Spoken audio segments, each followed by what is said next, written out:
Oklahoma state laws allow for students to be released from schools during school hours in order to receive religious instruction. Now, this actually happens in about 26 states across the country. It's been happening since, probably about 3 decades.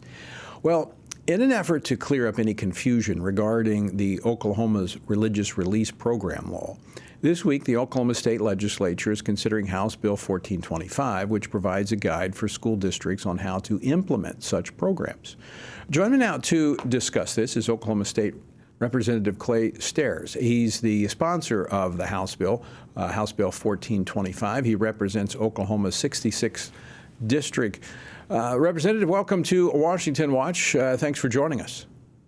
Thank you very much for having me on the show today. I appreciate it. Now, this should not be controversial. I mean, it's been around for decades. In fact, California is one state that's really championed this and been using it for probably 25, 30 years. But it's run into a little bit of difficulty in Oklahoma. Tell us about it.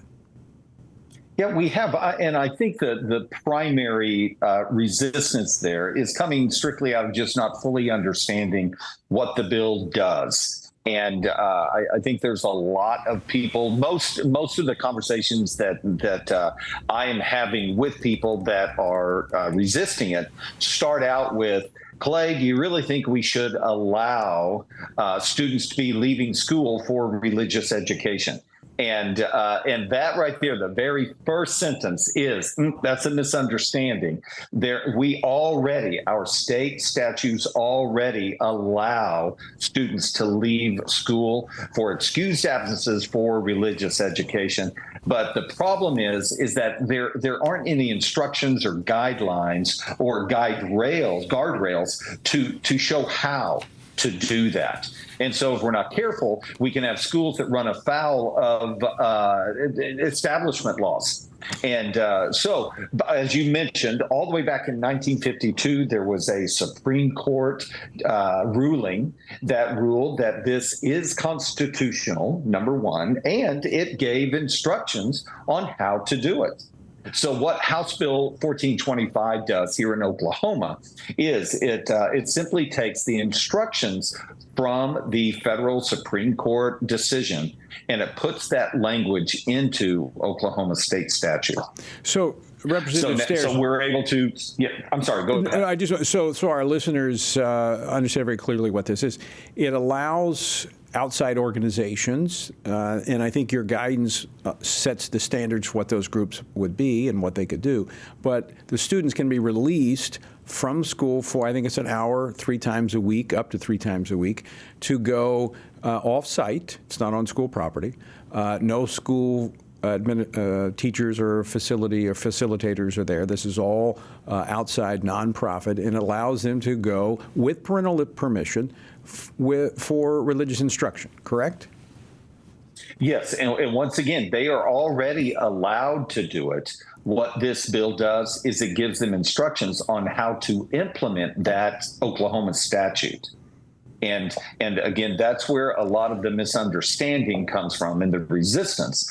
And so, again, thank you for having me on the show today so we can talk a little bit about this, because what this bill does is it gives the instructions on how to implement this state statute. So what happens without those instructions? Oh, great question. Yeah. Without these instructions, a school can easily, and there have been schools that have here in Oklahoma, a school can try to implement releasing students for religious or moral education. But if you're not careful, there's one school that did it, but they did it inside the school. And they used a teacher, a public school teacher, to do the instruction.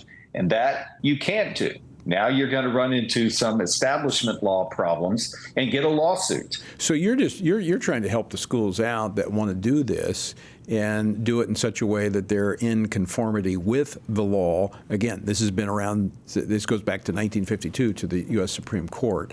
Right. And it's been used successfully. I've visited some of the programs, in particular in California, that work quite well. I have to say, I commend you for your interest in this and your effort in trying to, number one, clear it up, but also I think bringing clarity to it also promotes it.